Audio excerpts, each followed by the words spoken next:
Hello, everybody, and welcome to the first ever Tilehurst End live stream. We thought we'd wheel it out for a special occasion. We had it all ready to go last week when we thought Veljko Paunovic was going to be relieved of his duties.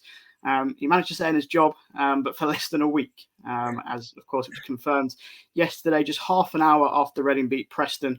That Veljko Paunovic was no longer the Reading manager. So we thought we'd pop on here and to discuss all of Pauno's tenure, the last crazy 24 hours, the last crazy week, and also what happens next going forward with Paul Ince and Michael Gilkes as interim bosses. To join me to go through this madness of what has happened over the last week, 24 hours, I'm delighted to be joined by Ben Thomas, of View from the Dolan writer.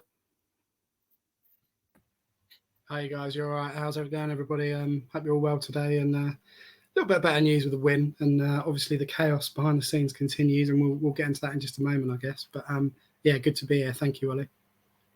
And Benjy Nurick, the Reading Chronicle reporter, making his TTE debut. How's it going, Benjy? Good, pleasure to be here. Always good to chat. There's always stuff to talk about. We were saying off air that Benjy's almost like the Reading fans' therapist at the moment with his Twitter spaces and just trying to make sense of everything that's happened over the last 24 hours and a week.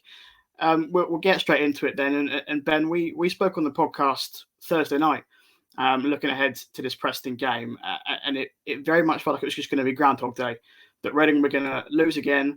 There was going to be huge uproar from supporters. Veljko Paunovic was going to stay as manager, and the cycle would just keep on going. None of that happened yesterday afternoon. Reading finally won a game for the first time since the end of November. Their first win in 13 matches in all competitions. And in half an hour after the game was announced that Veljko Paunovic would be leaving his position. What were your immediate thoughts on that, Ben? Well, the game itself, I mean, huge shock. It was. I haven't listened to the podcast. The situation with where we were at leading up to the game was pretty tragic, really. We were struggling for positives on that podcast. So to get a win was the most important thing. When we're back to 3-2, you kind of the demons set in a little bit, and you could just see potentially a collapse in terms of us getting the 3 points, but luckily managed to hold out. And full credit to the team for getting that 3 points. Full credit to everyone going up there in the appalling conditions weather-wise, and they were rewarded with first 3 points in quite a few months. So great result, really. In terms of heading into the game, the form of both teams couldn't have been any different. And then obviously to hear the news of Pauno going was not unexpected. I think we need to make that really clear. I don't think there was anyone really that expected him to last until the end of the season, the way things were going. But I think the manner in which it was announced and kind of the immediate nature of the aftermath of the game was very odd. I know we're going to talk about Paul Ince separately later on, but it feels at the moment, a little bit more optimistic from my point of view in terms of heading into Tuesday, and then obviously the game coming next Saturday as well. So, we've got, as a fan base, I say we've got what we wanted, but it gives us an opportunity to move forward now. It's very difficult for Paul Ince to come in after the team have just won after the first time in a long time. But we've got a situation where we can move on and build, and the players need to believe now that they can pick up results. They played as a team for the first time in a long time yesterday, and that's great. So hopefully we can build on that, get another 3 points on Tuesday, and then continue to sort of solidify that fourth from bottom spot and maybe move up the table a little bit more. But very, very pleased with the 3 points, and you can't criticise the team for that whatsoever. So very, very pleased that we've been able to get on the board there. Benjy, it was sort of made clear by Dion Pang in a statement that this was a decision to sack Veljko Paunovic, or to leave by mutual consent is the go-to phrase nowadays. But it was clear that this was a decision made on Friday morning by the sounds of it, and Veljko Paunovic said that he'd been told before the game that it was happening. Do you think the players had any idea? What was the sort of timeline of this? Because as I say, there was these huge murmurings last weekend that it seemed it's going to be destined to happen on Sunday night or Monday morning. It didn't happen. Why now, after this Peterborough draw and before the Coventry game?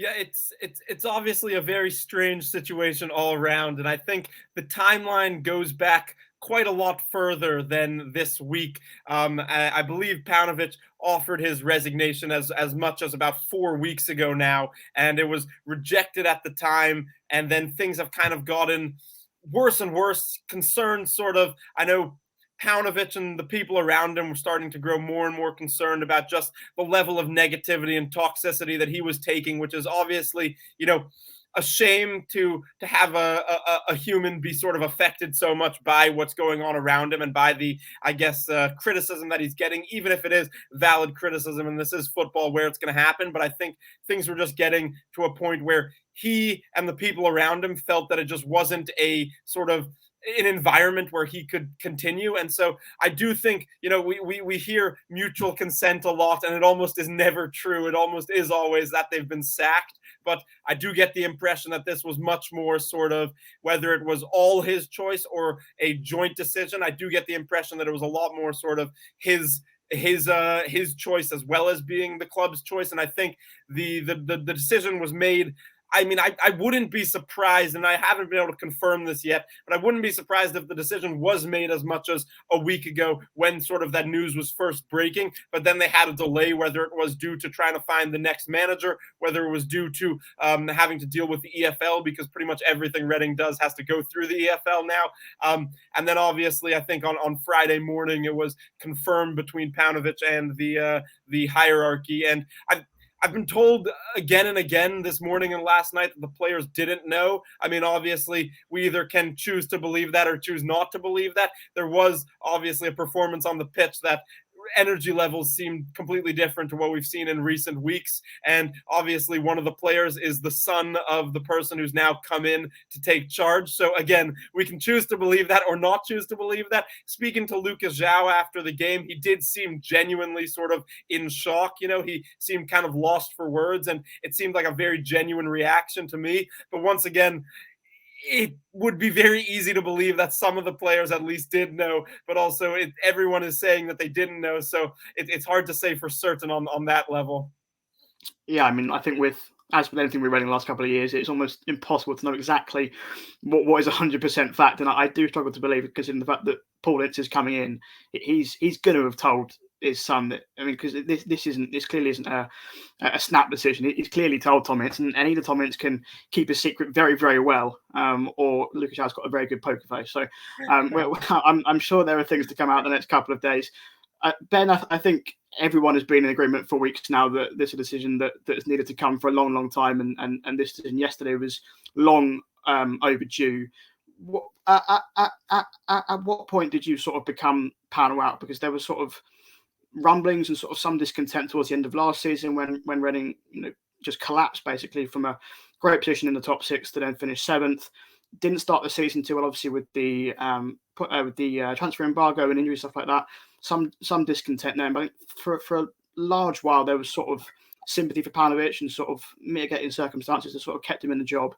But I think the last month or so, particularly this sort of run of 7 straight defeats, the Kidderminster game, the record defeat to Fulham, has sort of just flipped the entire fan base, hashtag Pauno out, essentially. At what point did you sort of become convinced that the Reading had no future under Veljko Paunovic?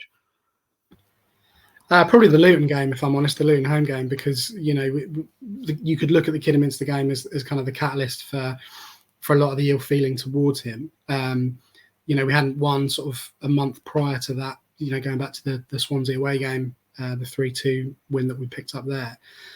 But I felt at that point, although Kidderminster was a really disappointing result, I felt like he might have had enough in the locker, and the players might have been a little bit more proactive to be able to push on and get results. But after the Kidderminster game, the Fulham hammering, obviously, they were there at Middlesbrough, and we were told that we were all going to come back and everything was going to be fine and the team were going to perform, and we were going to go harder and all that sort of stuff. And then the Luton game was just abject. It was probably one of the worst games I'd seen of the season at that point, and I just felt then that his time was up. coupled with the increasingly strained relationship he had with the local media, the interviews that he gave, and the blaming of everything else around him, really.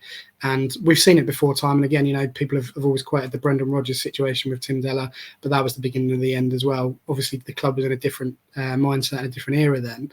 But once you start to find and you blame other reasons for stuff happening on the pitch, that's not a good look.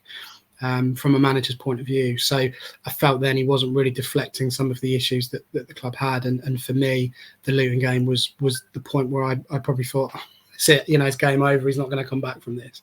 And the squad of players probably were going to continue to spiral. And so it proved until yesterday. So, it's a shame. I've always been very vocal about the fact I wanted it to work for him. We've spoken time and again on the podcast, Ollie, and in articles about how we wanted it to work, but it just wasn't happening. And it's all got, very messy, very, very quickly. And I stand by the point. The most important thing right now is that Reading Football Club stay in the Championship, because if we get relegated, we're not an attractive proposition to players coming in at the moment anyway.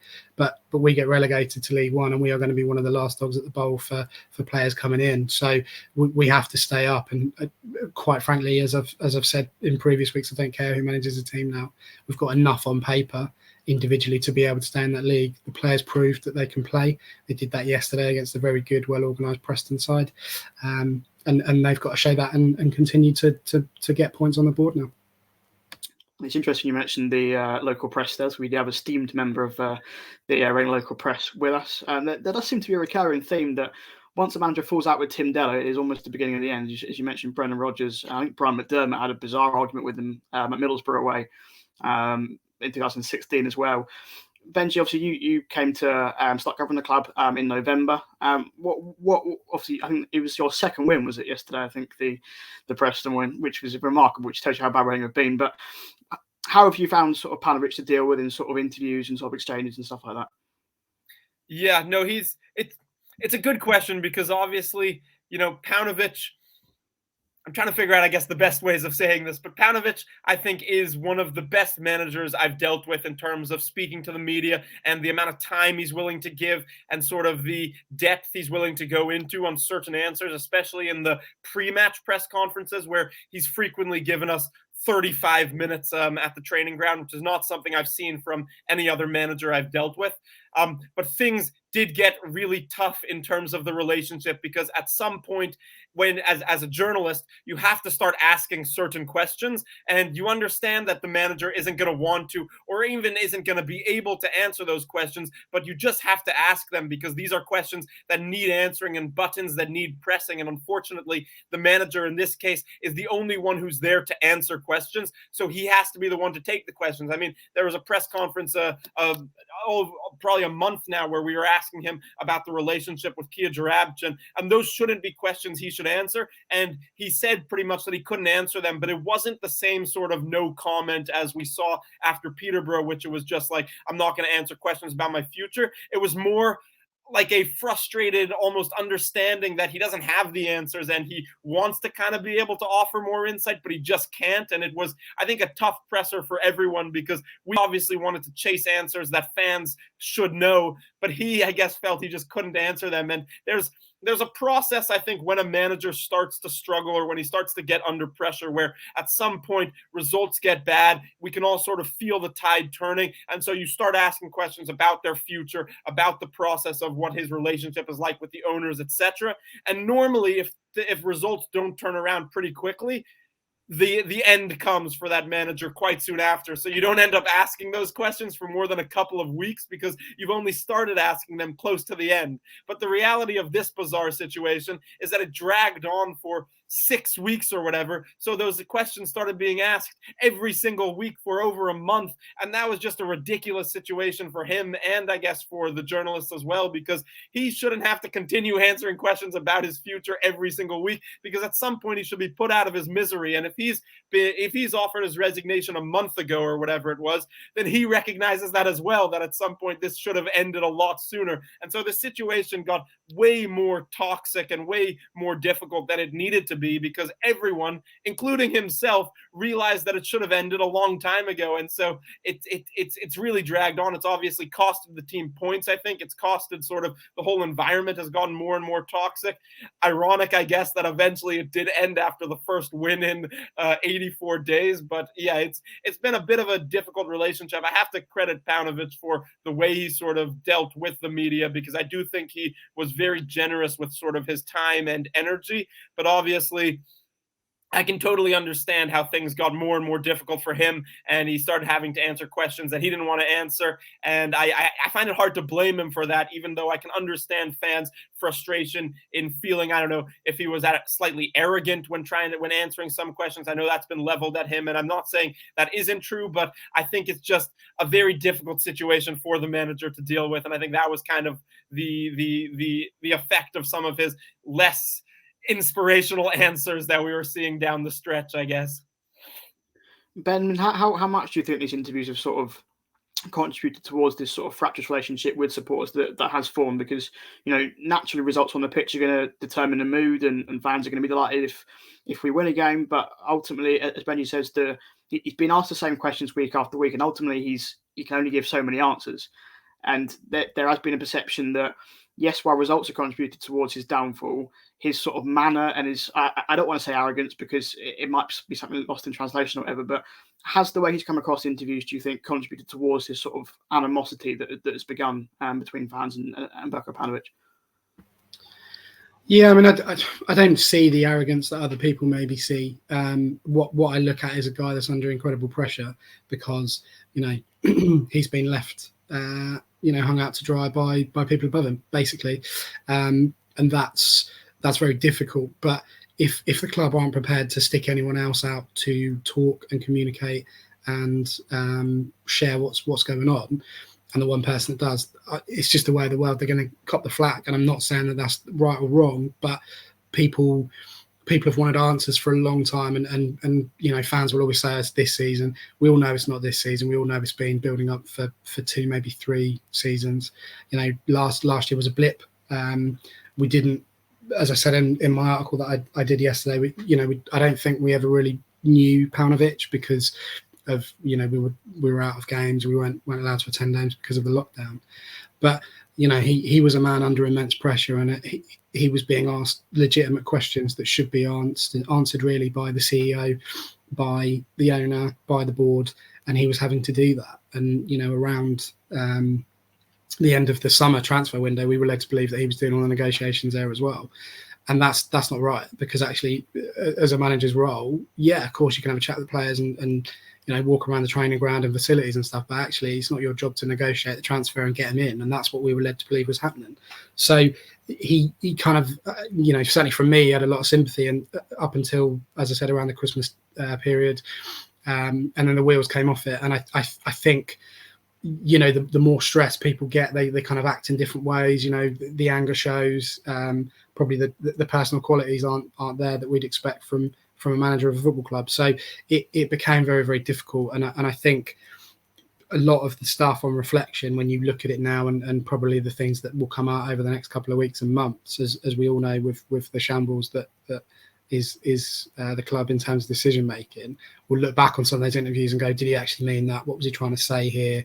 You know, how was he kind of coming across? And there is an element of sympathy for him, but we've got to be careful as a fan base here, because we've wanted him out for a long time, and we can't then turn around and go, I feel really sorry for him now. Like it's just the way that football works, and no one goes into football rightly or wrongly for an easy ride, and you know, everyone in football has to be accountable, because the club is effectively at the mercy of the supporters, and you know, supporters want, say necessarily deserve, but they want answers and they want transparency in terms of how the club is being run and decision making. So, you know, the fact remains that we've got a manager in charge until hopefully the end of the season. I'm hoping they're not going to go, right, he's gone in a couple of weeks, we'll get someone else in. I hope it just, you know, come what may, we just stick with Paul and Michael, whatever they do, and go from there. But it became very strained, and it's not, you know, it's not how I would want to see the football club being run, and I'm sure many others wouldn't either, because it just doesn't look good. And if you've got managers being treated like that at the end of the contract, and the same with Liam Moore to some extent, players aren't going to be queuing up to come to us because they know the kind of treatment they're going to receive. And so it became very difficult, and there really was only one option for him and for the club moving forward. A final word then on Veljko Paunovic before we move on to what's to come next. Just to reel off some stats for you. Veljko Paunovic is the second longest tenure as a Reading manager since relegation from the Premier League in 2013. He clocked up 83 games in total, and that includes games where his first game where he obviously was in quarantine for the Colchester game, and for a couple of games this season when Marko Mitrovic was in the dugout when Pano had COVID.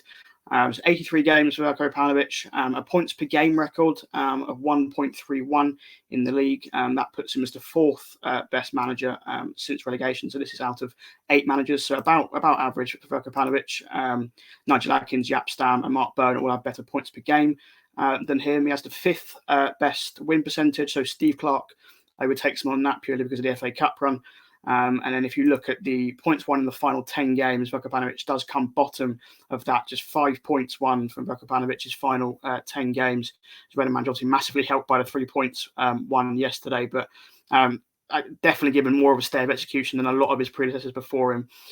Benjy, just to sort of to round up on Pauno, how do you think Pauno will be remembered as Reading manager? I think time will be a massive healer for him, because things are obviously very, very raw at the moment, and the way things have ended, obviously yesterday's win aside, the way things have ended have been, how nobody would have wanted it to go, and sort of the anger and the toxicity around the fan base has been horrible, really.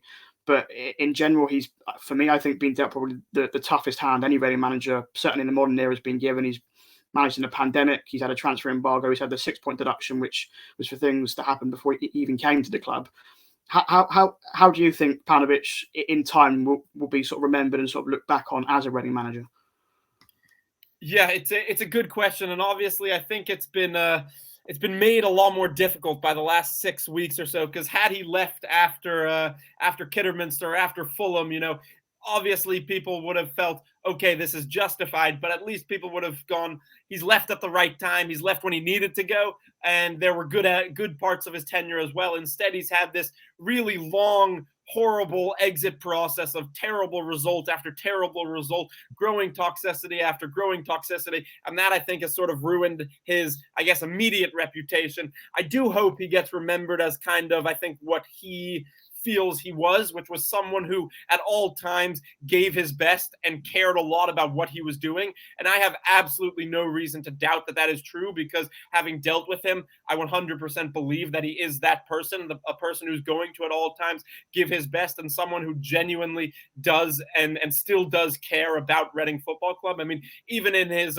presser last night after he'd already left, I really felt the emotion that he cares for the club, and I hope he gets remembered as someone who tried their best in incredibly difficult circumstances. Of course, as we all know, that's not enough in football. You need to get concrete results as well, and he couldn't do that, and for that reason, he shouldn't be at the club anymore. It's totally fair that his job is not there. I mean, whether the Paul Ince, Michael Gilkes team will end up being better is obviously a totally different question, but he should be out of the job. That's just a fact, I think, that we can all kind of agree upon. But I do hope he's remembered as someone who really did give his absolute everything in an incredibly difficult set of circumstances.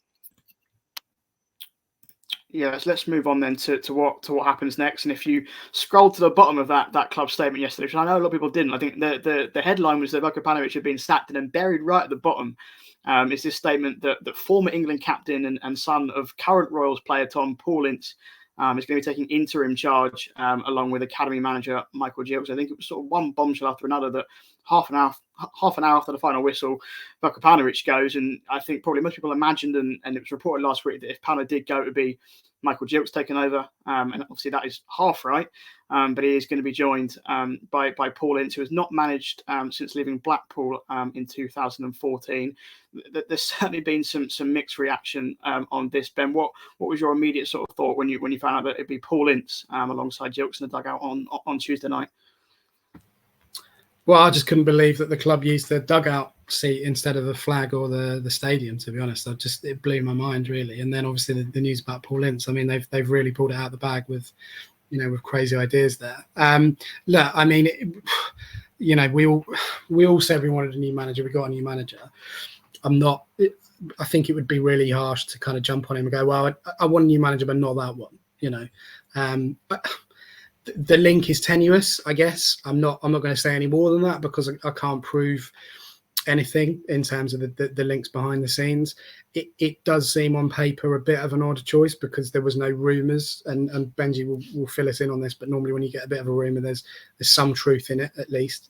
Paul Ince wasn't mentioned. I'm not even sure he's been mentioned for other jobs over the last few years. I don't think his name's come up really. From what I understood, he was just kind of doing a bit of punditry here and there. Look, I mean, I have no problems with him coming in. It's a good opportunity for him in the same way that it was a good opportunity for Andy Carroll to come in and kind of do something with us, really. So, having Michael Gilkes there kind of eliminates that. Let's just see what we do for 2 or 3 games and see how the squad beds in. Michael's been around it, gave a fantastic interview a couple of weeks ago. Club legend, don't use that term lightly, but he is. He was one of my first heroes watching the club at Elm Park. So I'm more than happy for those guys to crack on this season. I just think it needs to be now that the fans continue to get behind the team on the pitch. And making sure we get those 3 points on Tuesday and moving forward. My only concern is that, and this would be with anyone coming in, is that we've got an interim manager that we're told is going to last until the end of the season. We've got the bulk of the squad out of contract anyway. So normally when you get a new manager bounce, you've got a core of players that want to impress the new manager and go, okay, we want to get a new contract here. I would be surprised if a lot of those players are already looking at other deals to go somewhere else because of such the circus of Reading Football Club at the moment. So that would be my only concern, that we might not see the new manager bounce that we typically see at other clubs when they get new managers in. That would be my only point there. But look, he's going to come in. He's not even given his first interview yet, so let's see what he says in that. See what kind of team he picks. Whether or not he picks Tom is another thing altogether. There's no reason that he shouldn't, because as we said on the podcast on Thursday, he's been very good over the last couple of games. So yeah, we just hope that it has some effect on the playing squad. He can use that performance yesterday and go, look, you can play when you want to. This is what we need to do. This is what we need to tighten up on, and go from there. But yeah, look, I mean, getting on his back straight away, I don't think is really going to help anybody. I think the pressure needs to stay on the board and what they're doing, and that rightly should continue. But in terms of Paul Ince, let's just give him a chance and let him get in first before we start criticising what he's done and what he hasn't done. So yeah, it's going to be an interesting couple of weeks, but how many times have we said that with the club over this season, really? Yeah, if you Google Paul Ince manager, a lot of it comes up as him criticising Ole Gunnar Solskjaer and Ralf Rangnick at Man United, which tells you how long he's been out of the game. And I was doing a bit of research this morning. I think he's he interviewed for the England under 21 job a couple of years ago. He's been linked with a couple of lower league jobs, but in general, as you say, Ben, mostly been doing punditry. As we said, we don't want to jump up Paul Ince's back straight away. I did want to read out a quote we got from a Blackpool fan this morning, which isn't particularly glowing. I thought I would read it out. He says, he's remembered as one of the worst managers in our history. Tom Ince has done more for his dad's managerial career by bagging him 2 jobs than he has achieved in the last few years of his own career. Neither of them will get a good reception on Saturday. Obviously, Reading travel to Blackpool next weekend, which will certainly be an interesting one indeed. Benjy, do you have any idea sort of where this decision came from to bring Paul Ince in? There's obviously, as with anything with Reading at the moment, there are murmurings about certain advisors being involved, and we certainly don't want to jump to any conclusions on that basis until there is any sort of concrete info, and it is difficult to get concrete info on quite how much influence Kia Drabkian does. Do you have any sort of idea when this decision was made to bring Paul Ince in? Why? I think obviously a lot of people would have been happy with just Michael Gilkes as interim manager. Why both of them together? Yeah, no, it's a tough situation because firstly, I want to say that I really do sort of echo what Ben was saying. And I think it's a really important point, which is that, the manager change has happened, the manager change that everyone sort of was asking for, not necessarily in terms of the new manager coming in, but the other manager leaving. And everything absolutely now has to be all the energy has to put into making sure the team stays up. And that means backing the new manager and backing the team and obviously giving Paul Ince a chance. And it would be unfair to criticize him too harshly before he even gets a chance to manage one game. But I do have to say that I feel incredibly uncomfortable with sort of how this was done, the process of him being appointed, and the fact that he was appointed at all. I mean, when looking at sort of every aspect of it, firstly, I've never really seen a manager come in from the outside with no real connection to the club and be appointed as interim manager while they search for a new manager, which is what was said in the statement. So that immediately is alarm bells are ringing in my head, because surely he was already the product of the search that was underway and it led to Paul Ince. Secondly, I've never seen a new manager from the outside announced at the bottom of another statement saying that the manager has been left without its own sort of statement that should have been on the website. So that immediately is incredibly bizarre to me. Why are you trying to sort of sneak this in when it's something that everyone is going to see eventually? You should be sort of highlighting this as something, as a decision that's been made, rather than as this sneaky little side decision that's been made. Thirdly, I feel incredibly uncomfortable by it, because while I don't think I'll be able to find concrete proof, because the reality is it probably doesn't exist. Everyone that I've talked to last night and this morning says the same, which is that it was Kia Joorabchian's at least supported him, or just entirely his choice. And obviously that's going to be not great. Fourthly, I feel uncomfortable about it because he hasn't managed since 2014. And while I want to give him a chance, it seems kind of just insane to bring in someone for an incredibly tough job that hasn't managed in 8 years. And I mean, ultimately, that all leads me to feel really quite bothered by the appointment and how it's done. I mean, it leads me to kind of, this isn't something that I know for a 100% fact, but I don't think it's a coincidence that pretty much every manager that's come in over the last 4 or 5 years, probably other than kind of Jaap Stam, is either someone who has direct links to Kia or someone who doesn't have the managerial track record to really take on full autonomy. You know, Paul Ince hasn't been able to get a job, and he has applied for jobs. He hasn't been able to get a job since 2014. He's desperate. He wants to be back in the limelight. He's someone that Kia can, I'm not going to say control, but he's someone that will not be able to sort of take on the kind of full power that some managers at other clubs have. You know, whether he'll let it happen or whether it'll just happen, Kia will be able to make a lot of the big decisions, because Paul Ince isn't in a position to kind of take on that kind of power. Paunovic, I think, was a fantastic person. He didn't have the CV for this job, and once again, he came along through Kia. Kia will have the power in that relationship to make a lot of decisions on his own. And this is the nature of why Reading, I think, are constantly getting these managers who are bizarre left field choices and aren't really qualified, is because they have to agree to work with Kia, and B, they have to agree to kind of leave a lot of the power to Kia. And I think that's what makes me feel so sort of uncomfortable about this. But I do want to say, I don't want to judge Paul Ince before he's managed a game. I hope it works out fantastically well. I hope he wins every single game for the rest of the season. And, you know, maybe he can. He does have a great playing career. It's hard for me not to feel that there's a lot of alarm bells when this kind of decision is made, and the manner of how the decision is made is seen. Yeah, I think that's totally normal. And my mind just goes back to when Veljko Paunovic was announced 18 months ago, and they didn't even acknowledge that Mark Byrne had gone, which tells you all you need about the way the club handle communication around managers. You mentioned there, Benjy, that obviously the statement said that him and Gilkes are interim coaches until a new manager is found. Do you get the sense that it's possibly a chance for Paul Ince to audition for the role, certainly until the end of the season? If, say, Reading go and beat Birmingham on Tuesday, they go and beat Blackpool on Saturday, there's been no sort of concrete statement of saying he's here to the end of the season.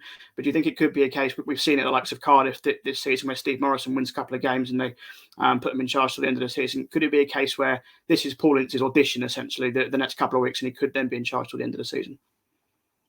I mean, I think, to be honest, that every interim manager who takes charge has that opportunity. I mean, we've seen tons and tons of times that an interim manager will come in, win a few games, and things will snowball from there, and they'll end up taking the role permanently, or at least for the rest of the season. I don't totally feel that this is the same situation, because if I'm being totally honest, I would fully expect Paul Ince to be in charge for the rest of the season, kind of regardless of the results. I think unless things totally nosedive and it just completely ends up being a disaster, I think Paul Ince will be the manager in charge for the rest of the season, because I don't think you really search on the outside for an interim manager to bring him in for like a week or two. That is just such a bizarre concept to me. And secondly, I think if Kia has chosen his man, I think that'll be more than just 1 or 2 weeks. I think that'll be at least for the rest of the season. I would not be remotely surprised to see Paul Ince as manager for next season, kind of regardless of results. But I personally, and this is based on just sort of a hunch on what we've heard over the last 18 hours or whatever it's been. It's still very fresh, but I would expect him to be in charge for the rest of the season. Let's move on to a bit more positivity then to end on with another appointment. Actually, you can tell this is live because there has been another appointment in the last half an hour. Noel Hunt, promotion winner in 2011-12, is back at the club as under-23 manager. I've only just read it briefly, but I think that's his role. He's taken training at Bearwood Park this morning. Obviously, a little bit of coaching background for Noel Hunt. I think he was at Swindon for a bit, possibly. But Ben, how important is it to get these characters back in the football club? And we've got someone like Michael Gilkes now, who, as you say, is a club legend. I think he's made the 4th most appearances for the football club. Obviously, a Simod Cup winner as well. Got a really close association to the football club. Obviously, things are still going to be going on in the background. There's still issues at boardroom level, and there's still Kia Joorabchian lingering around like a bad smell. But these appointments being made, Noel Hunt coming back to the football club, Michael Gilkes taking more prominence, is this potentially a step in the right direction? Oh, for sure, 100%. I mean, you can't. I go back to the Star meeting that we had, 4 weeks ago now, and a lot of the clamour was about getting, previous players or previous managers back, and to some extent that does work because, you're looking for people who did the absolute best that they could in their roles. To come back and to kind of feed that back to the club, really. With all due respect, you're not going to get Royston Drenthe back because he, although he was a complete maverick, he didn't really, he's not going to, it doesn't have the same affection from Reading fans. But someone like Noel Hunt, who, wasn't with us for ages, but when he did, you knew you were going to get 100% from him. And he was a character, and he cared, and he wanted to do the best that he could. Now, he's obviously been working in the background and doing things. I think he was at Swindon for a little while in terms of their coaching capacity. But I would imagine, my guess would be that this has been going on for a few weeks because obviously Ali left before Christmas, didn't he, to join Arsenal, and the void has been there for a while. And I think it's even more important now that with Gilkes stepping up to the first team, that someone is there coaching those players in the under-23s who may well play quite a prominent role for the first team next year. So if you can get someone like Nolan, as we have done, I don't see that as anything other than a positive, really. And I'd like to see him, kind of face up a little bit more than maybe previous people have, given a bit more opportunity on the mic in terms of doing some media stuff, because Reading fans love him. I've not met a Reading fan that's ever criticised Noel Hunt personally, and he's someone who's going to come back in and instill that quality in those young players that we want to see. And although we've had some under-23 step up this year, it's not been anywhere near the kind of the quality and the consistency that we've maybe seen in previous years. The great work that the late great Eamon Dolan did and building that up, and Noel was what we gathered was very, very close to him. So there'll be some qualities there that he can instill in the academy and to those players that need direction, and they need to be prepped for the first team, because that's the whole point of an under-23 squad. So these are positive steps to be making.